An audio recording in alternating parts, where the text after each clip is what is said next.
So this is the next question, question number 11, which says the species in which nitrogen atom is in a state of sp hybridization is, the first option is NO2 minus, the second option NO3 minus, the third option is NO2 and the fourth option NO2 plus. So ये सारे options हैं हमारे पास. तो सबसे पहले देखते हैं NO2 minus की hybridization क्या है. If I talk about the hybridization of NO2 minus का hybridization होगा sp2. If I talk about the hybridization of NO3 minus, it will also be sp2. And if I talk about the hybridization of NO2 का भी hybridization हम find कर सकते हैं, इसका भी hybridization sp2 आता है.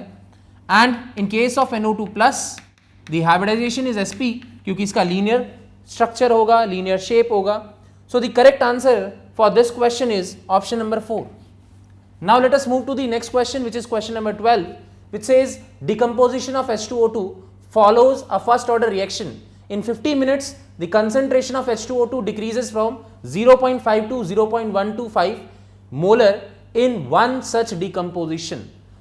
यहाँ पर हमारे पास एक decomposition हो रहा है 0.5 से 0.125, यानी कि 75% decomposition में हमें 50 मिनट्स लग रहे हैं. तो हम हाफ लाइफ इजीली बता सकते हैं 50 मिनट्स का आधा होगा, that is 25 minutes.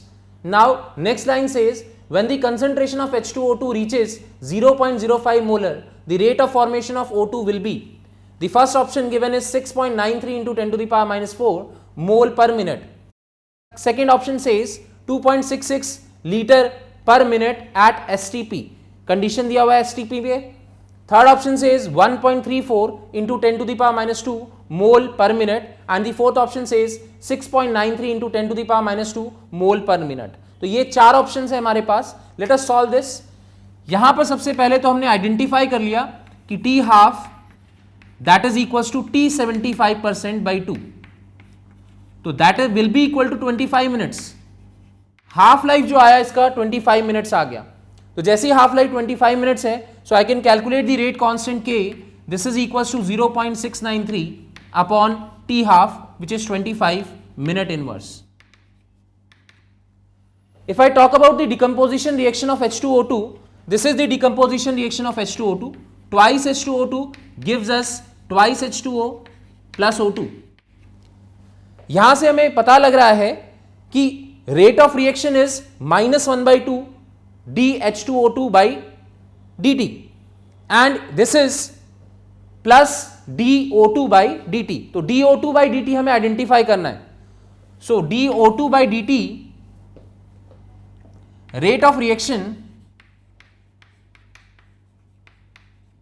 is equals to K times of concentration of H2O2 and rate of reaction जो होगा, so यहां से हमें पता चल जाएगा कि rate of formation of oxygen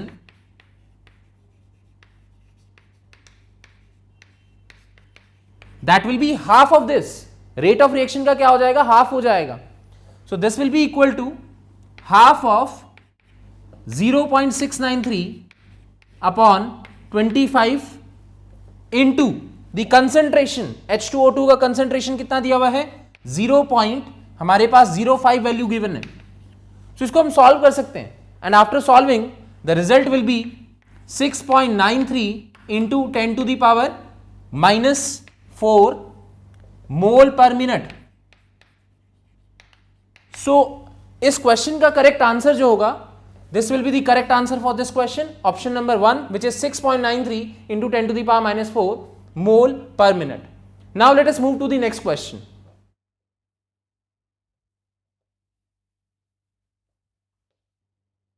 So this is the next question, which is question number 13. The pair having the same magnetic moment is, atomic numbers are given, chromium का 24, manganese 25, iron 26 and cobalt 27. The first option is CrH2O whole 6 2 plus and FeH2O whole 6 2 plus. Second option is MnH2O whole 6 2 plus and CrH2O whole 6 2 plus. Third option is COCl4 2 minus and FeH2O whole 6 2 plus. And the fourth option is CrH2O whole 6 2 plus and COCl4 2 minus. So ये चार options दिए हुए हैं हमारे पास. पहले वाले case में ही हम देख सकते हैं कि हमारे पास सबसे पहला है क्रोमियम.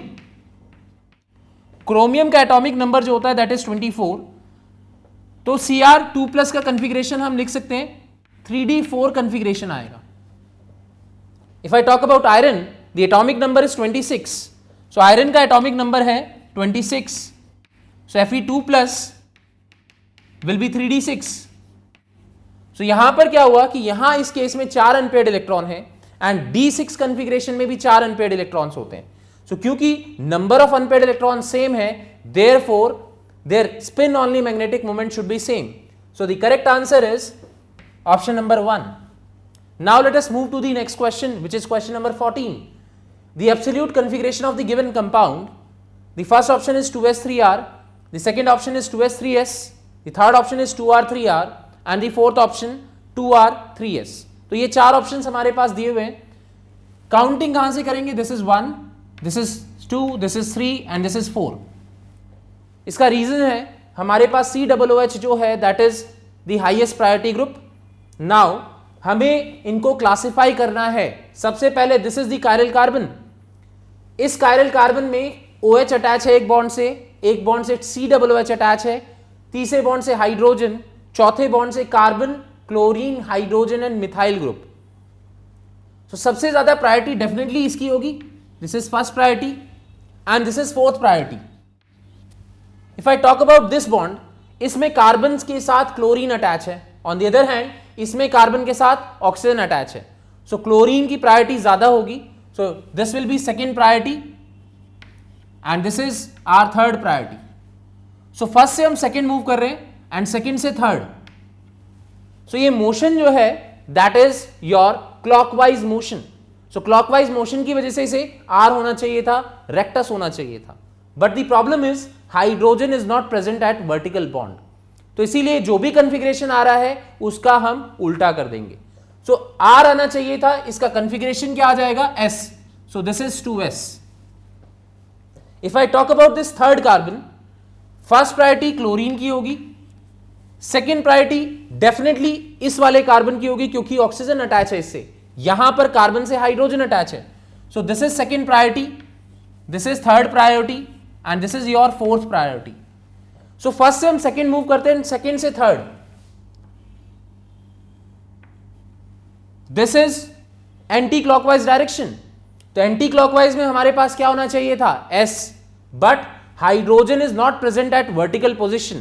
सो इसीलिए जो कॉन्फ़िगरेशन आया उसको हम उल्टा कर देंगे एंड 2s के बाद हमारे पास क्या आ जाएगा? 3r. सो यहां पर हम देख सकते हैं ऑप्शन 1 में ऐसा कॉन्फ़िगरेशन दिया हुआ है 2s and 3r. Now let us move to the next question.